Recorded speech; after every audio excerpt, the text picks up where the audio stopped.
Hey, folks, welcome to another edition of Dog Walk Talk presented to you by DawgsHQ. As always, I'm your host, Jake Roos. And with me, as always, the man fresh in off a Rocky Top. That's Palmer Thomas. PT, what's good, brother?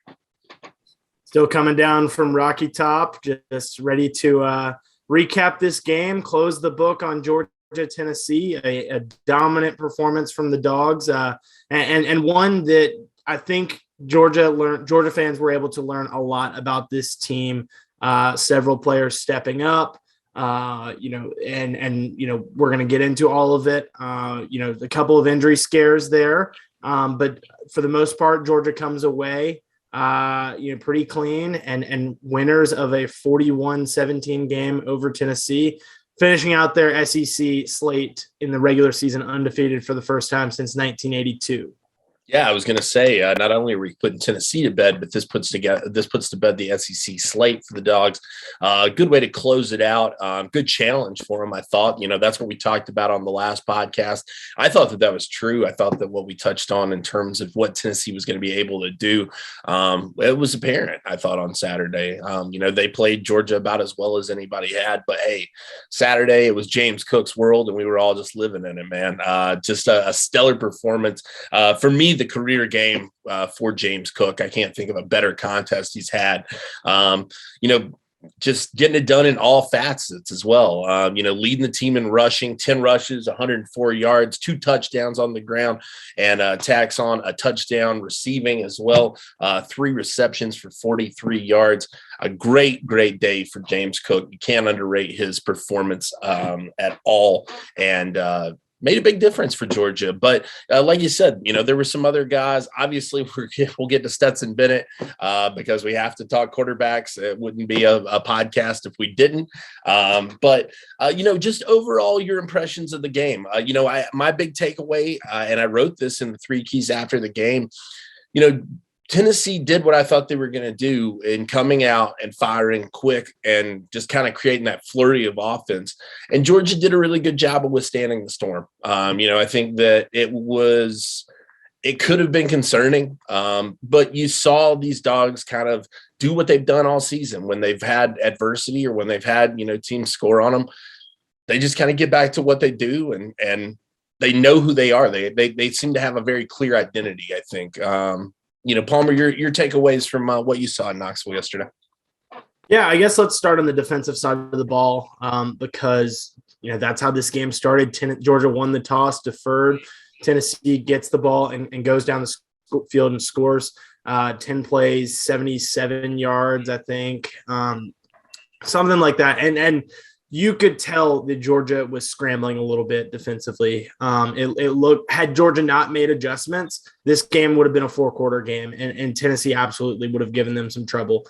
Because it probably would have been a shootout. It probably would have been a shootout in that way because you saw, Georgia responds immediately with a touchdown. We're probably 5-10 minutes into this game, not halfway through the first quarter, and if that, and it's a 7-7 game. Both these teams have had the ball. Both teams score down drive down the field and score from 70 yards.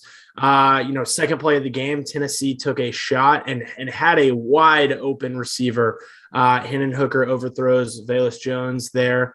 But the biggest thing to me was, it, like we said, it wasn't a huge surprise that Tennessee was going to come out and challenge Georgia defensively. This is an offense that they haven't seen before, an offense that they probably won't see at least to the extreme that this Tennessee offense does the tempo, stretches the field. The Vols certainly want to take their shots and they hit on a couple of them.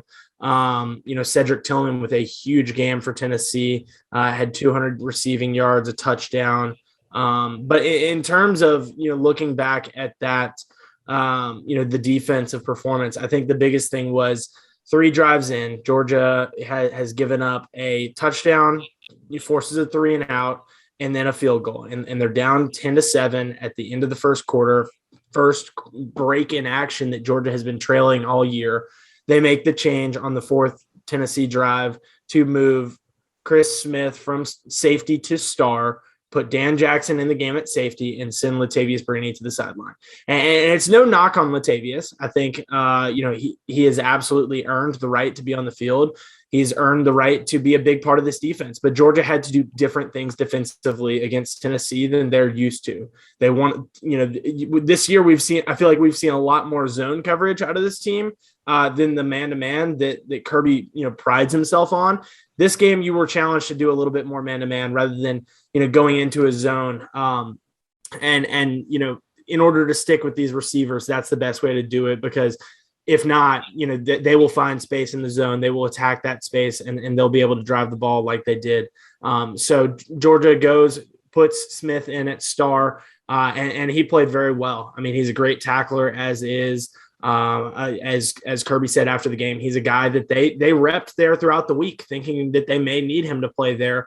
With his man-to-man coverage ability, even at safety, he's a weapon there. And Dan Jackson has been playing well at safety, so they felt like that was probably a better combo than Smith at safety and Brini at star, where they were going to be challenged. I think too, something that has to be taken into account, and I don't know that people realize this. Dan Jackson is legitimately one of the fastest players on the team. When you're talking about pure speed, I mean, you're talking about a guy who's in that 4.4 range. And I know that people probably what earned him a spot on the team in the first place. I mean, exactly. I mean, that's how he impressed. Is he ran a blazing time, and Georgia was able to be like, hey, we don't know where we're going to have this kid. We don't know if he'll ever play for us, but he's fast. And there's no reason to not have a kid like that on your team, and it's certainly paying off for Georgia this year. Yeah, and when you're playing an offense that's going with that kind of tempo and that kind of speed, listen, Latavius is a great player. He's done great for Georgia this year. He's been incredibly solid at that start position. One of the top tacklers on the team. A guy who's really solid in coverage, but he's not as fast. I mean, Chris is probably a little quicker footed than him at that start position. And then if you want to put a guy on the back end who's able to track some guys down, that's probably Dan Jackson. And I know people probably don't give him that credit, being a walk-on guy, but it's true. Well, and it would not surprise me at all to see Brini back in the lineup next Saturday. Oh, sure. I don't think Chris Smith at star is a permanent thing. I think that is an adjustment that they had to make, and it paid off, because when they made the adjustment, they had given up 10 points in 3 drives.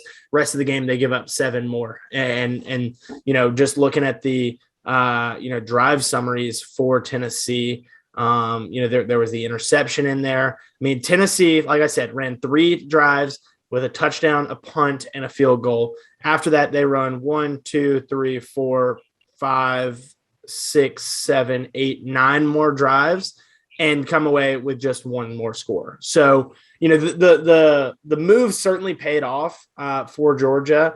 And I think that, you also had to adjust with the tempo of the offense, knowing that, look, these defensive linemen are big for a reason. They are there to stop the run, and that is what Georgia has done best so far this season, in terms of where their strength is in that front 7 is along the defensive line, stopping the run, getting those big guys in there on first and second down to put teams behind the sticks, behind schedule.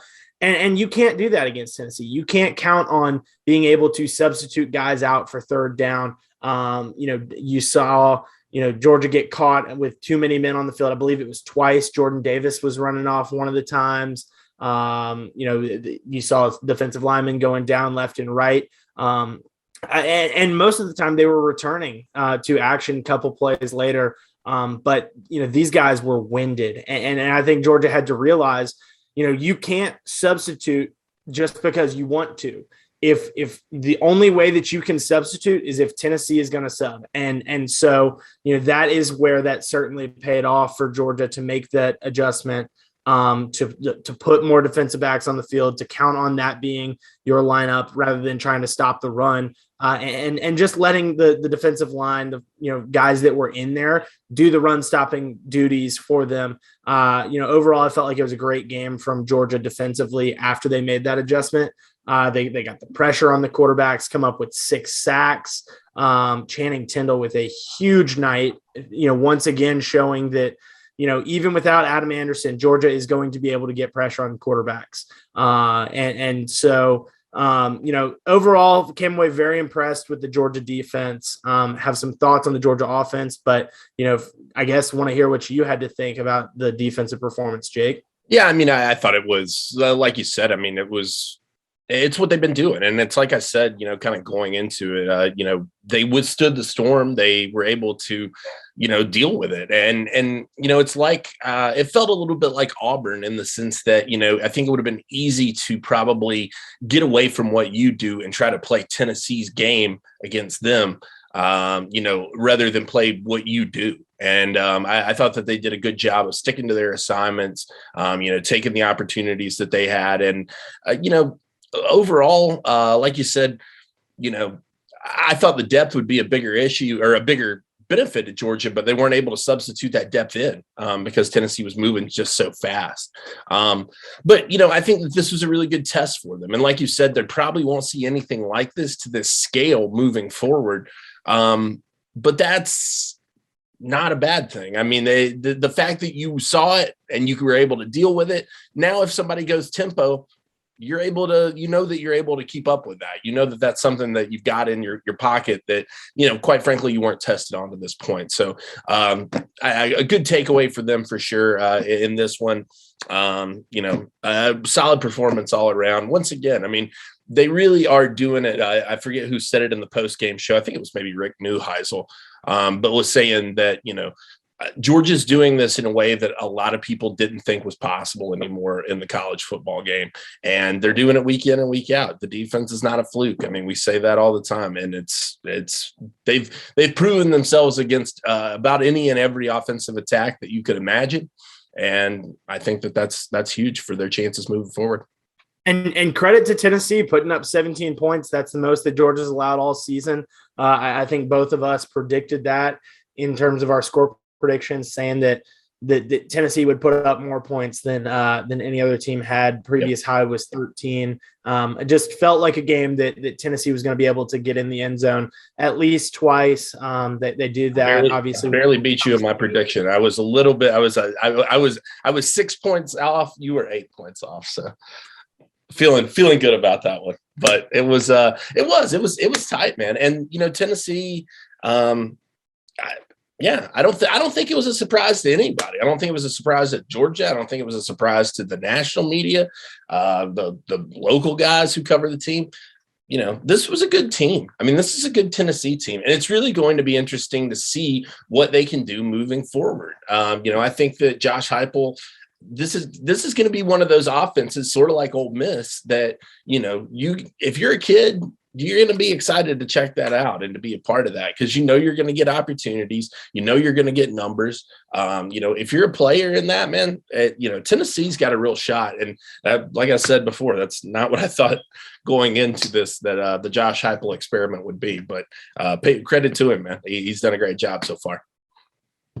Well, enough talk about the Tennessee offense. Let's turn our attention to the Georgia offense. Jake, what were your takeaways? Looking at things, let's go big picture before we narrow in on the quarterbacks like we always do. You mentioned James Cook earlier. I guess I'll start with my impressions. This was, like you said, this was the James Cook game. Yeah. It was a game that is years and years in the making. I feel like this is the kind of performance that fans were expecting game in and game out when James Cook signed with Georgia back in 2018. Whether those expectations were fair or not, they were probably a little bit elevated based on what Dalvin was doing and what Dalvin had done at Florida State. But in terms of, what he's capable of, this is exactly what it was. Like you said, 10 carries, 104 yards, that ties a career high. 2 touchdowns on the ground, long of 39, average 10.4 on the ground. Had 3 receptions, 43 yards, a touchdown, a long of 23, an average of 14.3. So they were trying to get him the ball as much as they could, and rightfully so, because on his 13 touches, he puts up 147 yards, averages out to 11.3 yards per touch. Yep. That is a first down every time James Cook was touching the ball, pretty much. And so, absolutely you want to get him the ball. I'm a little surprised that Kirby didn't get him the ball one more time on the ground to top that career high. Ties his career high of 104 rushing yards that he had last season against South Carolina. But the trio of touchdowns, the hat trick there for him, certainly a game that I feel like Georgia fans have been hoping for, expecting, and it didn't come as a surprise to Georgia players. Speaking with Stetson Bennett and Nakobe Dean after the game, they said that this wasn't a surprise at all. They said that they see this kind of performance, this versatility out of Cook all the time.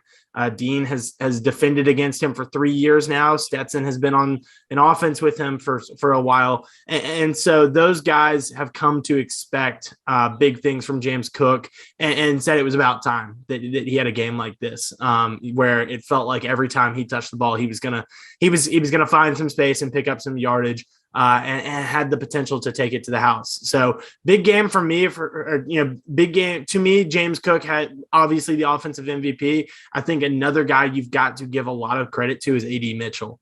Yeah. With 5 catches, 65 yards, long of 22, didn't get in the end zone, but certainly set up the touchdown on Georgia's final drive of the first half. I believe he had 4 catches on that drive alone, and just time and time again was getting beyond the sticks and a weapon that Stetson Bennett could check the ball down to. Not necessarily having to take some shots, but just a very reliable option. Led the team in receptions, led the team in receiving yards, led the team in targets. So I think that this is the time of year that you come to expect a freshman to, continue to make those strides forward. I think that this is a make or break time of the year for a freshman, because Kirby has always said, if you look at a freshman, this is the time of year that they are either going to boom or bust. And because they're used to playing a high school season that's about 10, a little bit more games long. Georgia's now 10 games into this. And so, if he's not slowing down and he showed no signs of slowing down, there's no reason to expect that he will, going forward, as he gets into a longer season than he's been used to. Certainly a big game for him last night, and one that I think Georgia is going to need, in that wide receiver room, especially with the loss of Arian Smith. AD is not necessarily the burner that Smith is. He's not necessarily the big playmaker, but like I said, a very reliable option that Georgia absolutely is going to need down the stretch. Yeah, no doubt about it. I thought that his performance was great. Brock Bowers almost reeled in that insane catch on the sideline. I thought it was a catch personally, just looking at the replay, but you could make the argument either way. I think had it been ruled a catch on the field, it probably would have stood. I just don't think that there was a definitive look to say that he had control of the ball. No, I agree completely. And then, but even just to bring that ball in, whether or not it was a football catch at all, the athletic play to be able to reel that ball in and make it, even a conversation that we're having was incredible. And then you mentioned James Cook, and I think that, this to me felt like a game. I know there have been some 100-yard games this season for the backs, and last season as well. But this was only the second. This was only the second. So just Florida then. Yeah, with Zamir in Florida, and this one for James Cook. This felt like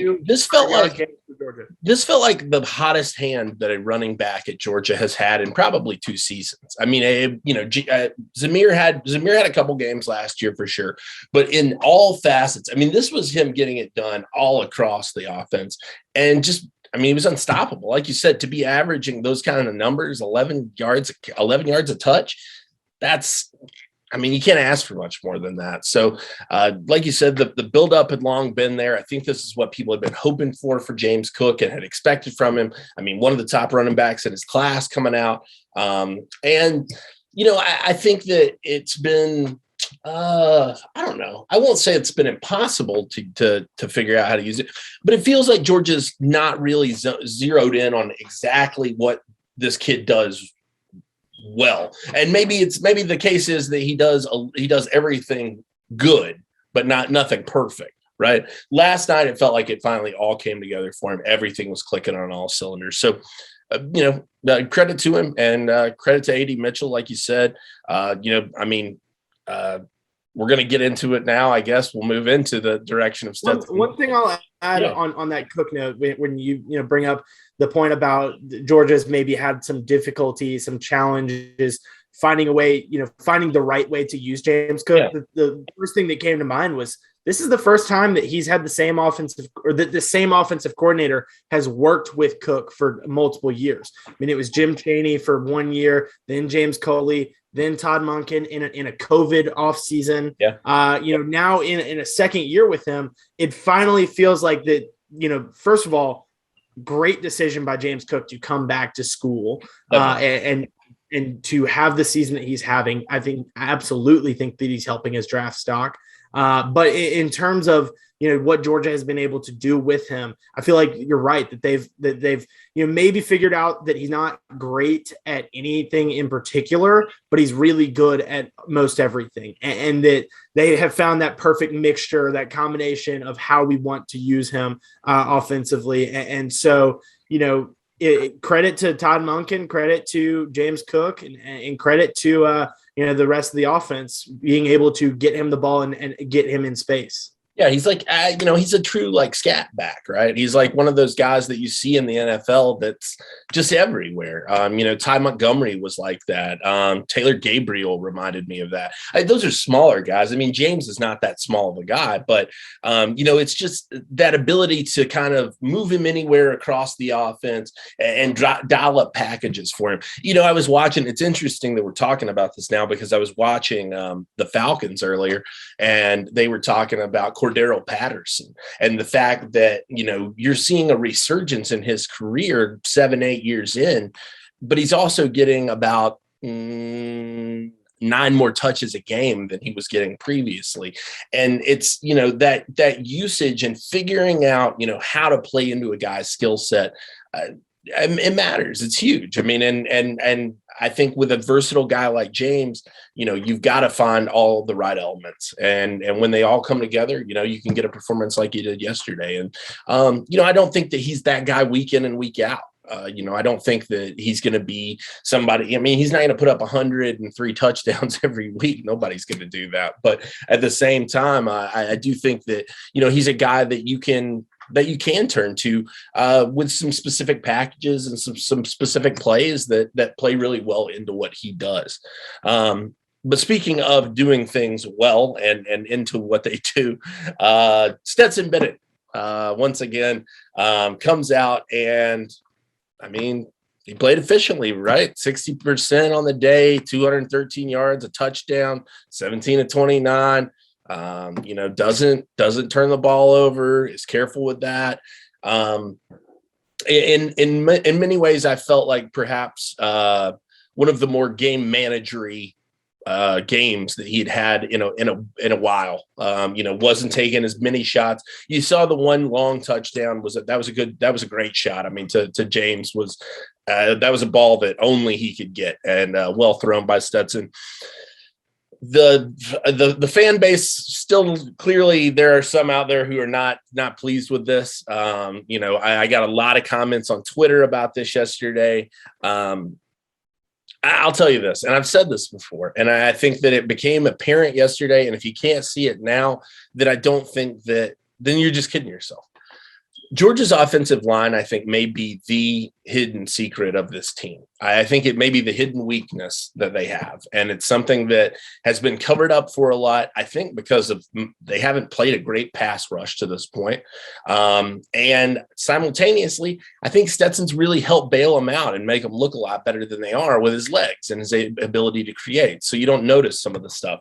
Yesterday was not the case. Yesterday they got exposed a little bit, I thought. They were getting pushed around. There was a lot of pressure in the backfield. He was creating a lot more than he normally does. And quite frankly, I don't know that you're in a better position with JT Daniels in that game than you are with what Stetson Bennett was able to do. I think that you're probably in a worse situation, honestly. I think that he does things that JT doesn't do. Now, does he miss some throws? Yes. Does he Does he look some guys down? Did he miss Darnell Washington on that one? Just kind of standing by himself by staring a guy down? Yeah, absolutely. I mean, that's going to happen.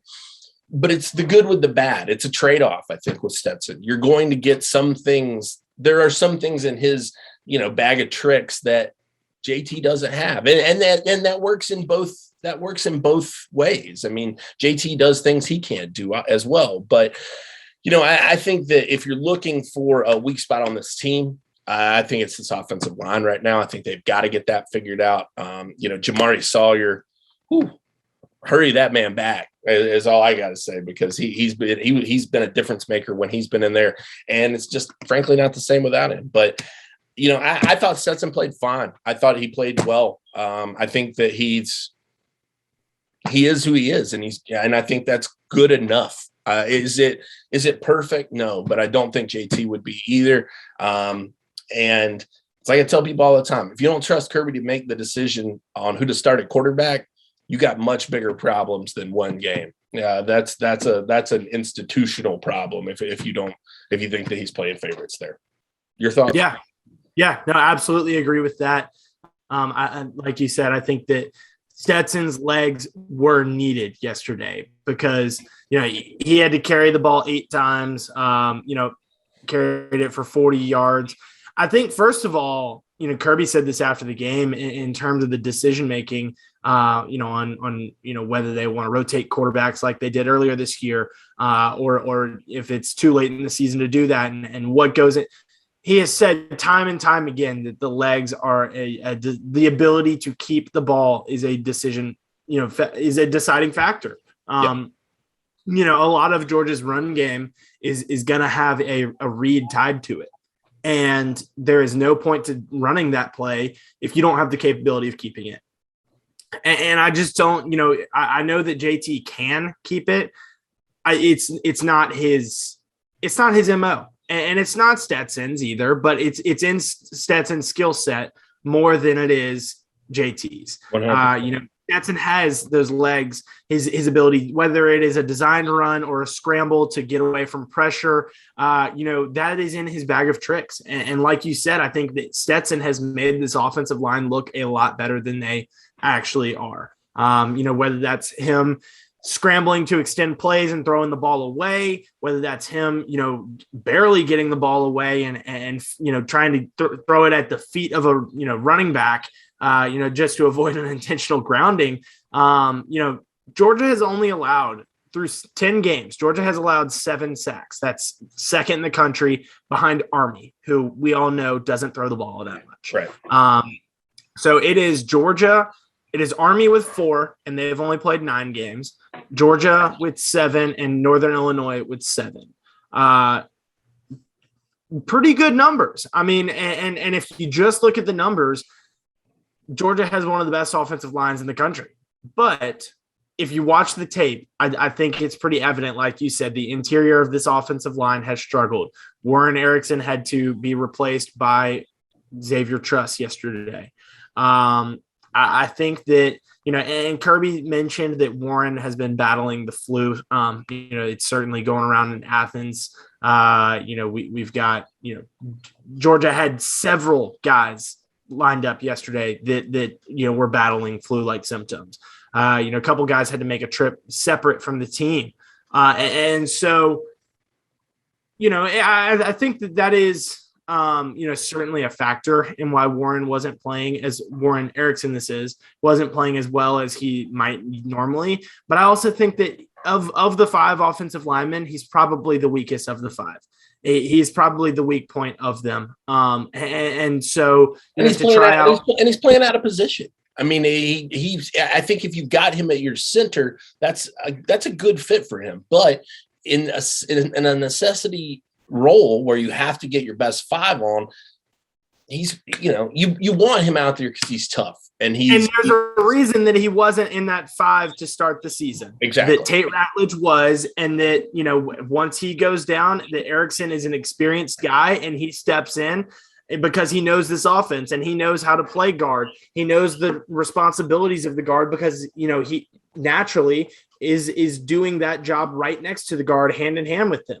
And so, I think that I think that it was evident yesterday, especially because Erickson did not play well. They were getting Tennessee was getting a ton of pressure on the inside, and Justin Schaefer didn't play his best game either. I'm not trying to single out Erickson here, but once they made that move to Xavier Truss, the offensive line looked to hold up a lot better.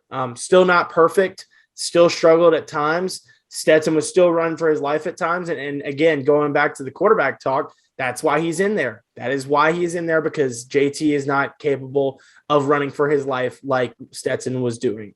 To me, and I'll ask you this, you bring up Jamari and you bring up his potential return. He dressed out yesterday for the game, was going through warmups, was the third string center, according to warmups, which is what he normally is, even when he's starting at tackle.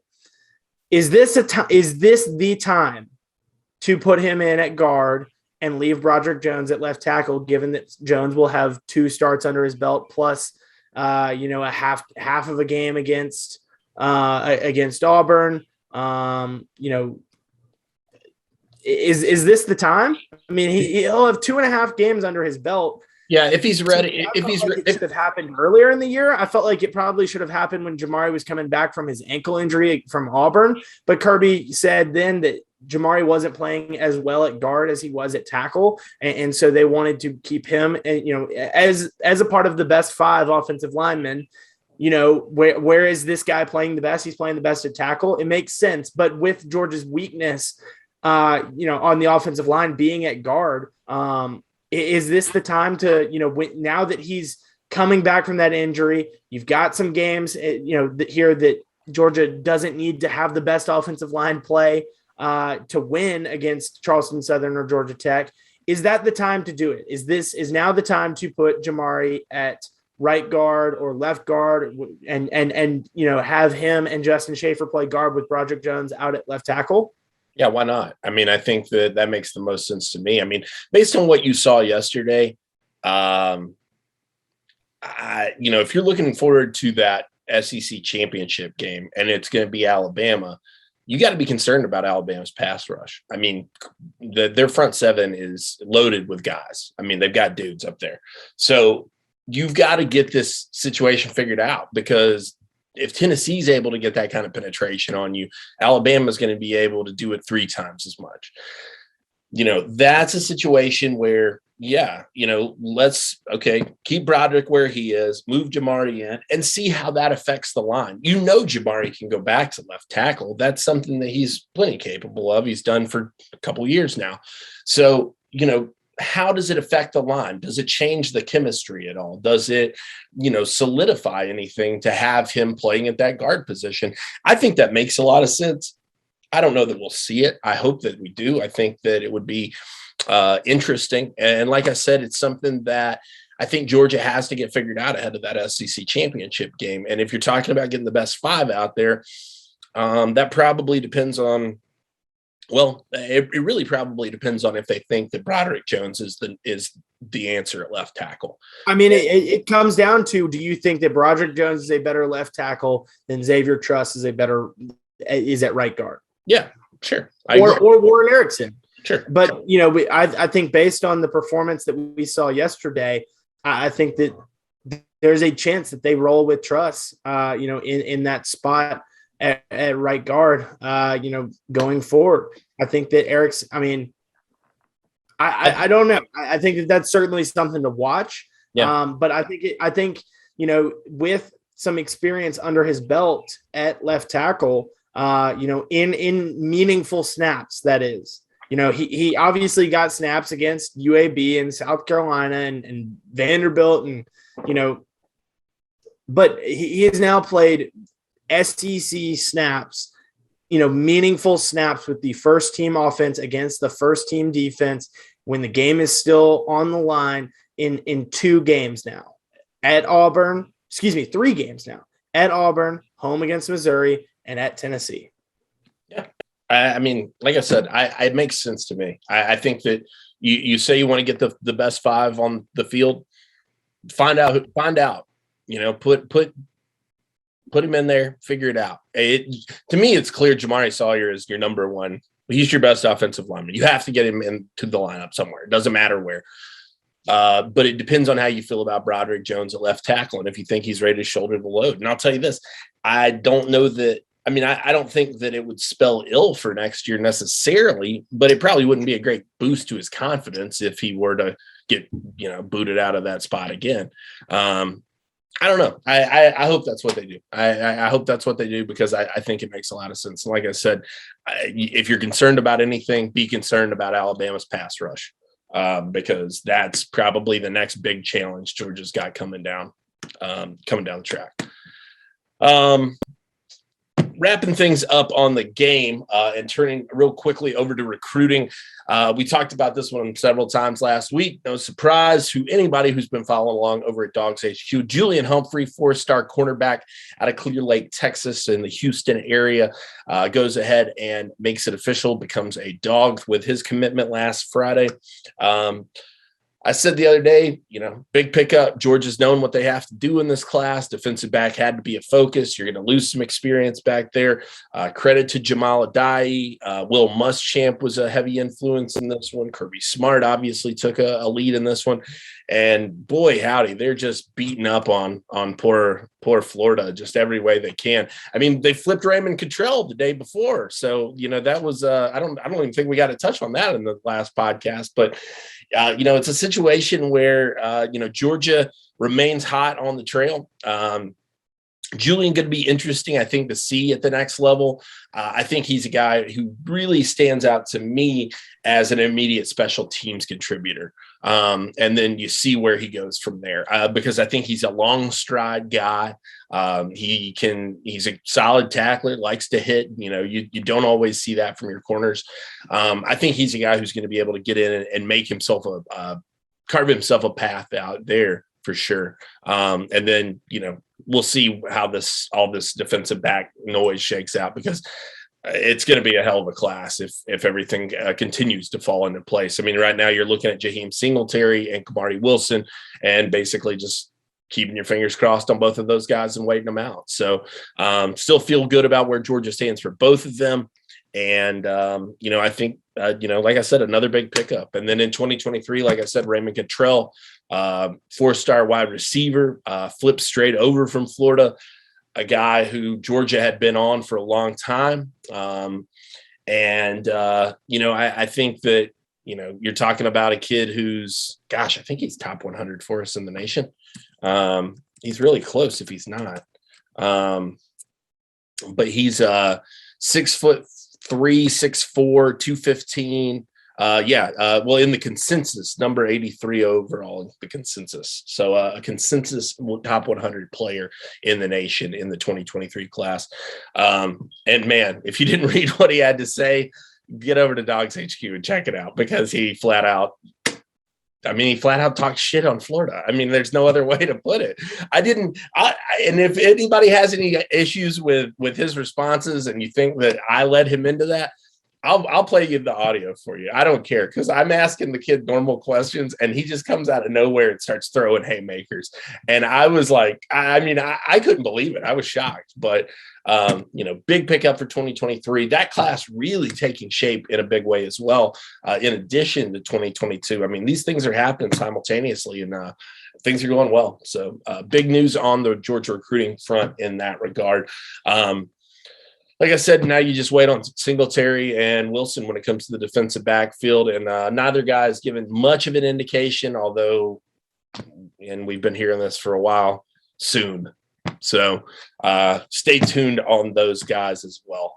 We'll definitely keep you up to date on everything we're hearing on that over at DawgsHQ. Palm, we got the Buccaneers of Charleston Southern headed into Athens this upcoming weekend. Going to be a fun one. Everybody loves an old noon kickoff against FBS or what is this? Are they FCS? FCS. I always get them backward. We used to just call it Division II. Division I AA. Yeah, right. So anyway, Make sure you get over to DawgsHQ and check us out this week. We'll have you fully covered on all things Georgia, Charleston, Southern. You got anything else, PT? Nope. And threw it up on the board today. But get on over. You bring up the Charleston Southern game. Not sure how much there is going to be to preview there in terms of what to look for in that game. So we're opening up the mailbag. Gonna try and answer some of the questions that you all want later this week when we record that preview show. Obviously, we'll try and hit on Georgia and Charleston Southern as much as we can, but to make it worth your while, we would love for you all to be a part of the show and to submit your questions. So get on over to the Dog Walk board and DawgsHQ board, and let us know what you want us to talk about. Let us know what questions you've got as Georgia approaches the postseason. Going to have 2 weeks left in this regular season, Jake. It feels like yesterday that we were just starting this thing up, and now we're on the final stretch. The Georgia headed into 2 non-conference games before they take on the SEC championship game, with the opponent still to be determined, expecting that to be Alabama, and all eyes are going to be on that contest. But 2 weeks to tune up for Georgia. No question. And I think especially this one going to be a tune-up. No question about it. So be interesting to see. Make sure you tune into that podcast, because I don't know what the hell we're going to say about Georgia, Charleston Southern other than, can they cover this spread? Will there be a spread? That'll be fun to see. This one could not be on the board. I think that would make a lot of sense. But we'll preview all that later this week. In the meantime, get over to DawgsHQ, check everything out. Get over to the Dog Walk board. We've got you covered on the community over there. Everybody asking some great questions. We're having a great time over there. Certainly got you covered on all things recruiting, and PT holding it down for the team. And our boy Jack Matheson bringing that basketball coverage too. So a lot more Hoops Dogs ahead coming up in the next couple months. But for Palmer Toms, I'm Jake Roos. Get over to DawgsHQ. Check us out. This has been Dog Walk Talk. Thank you for tuning in.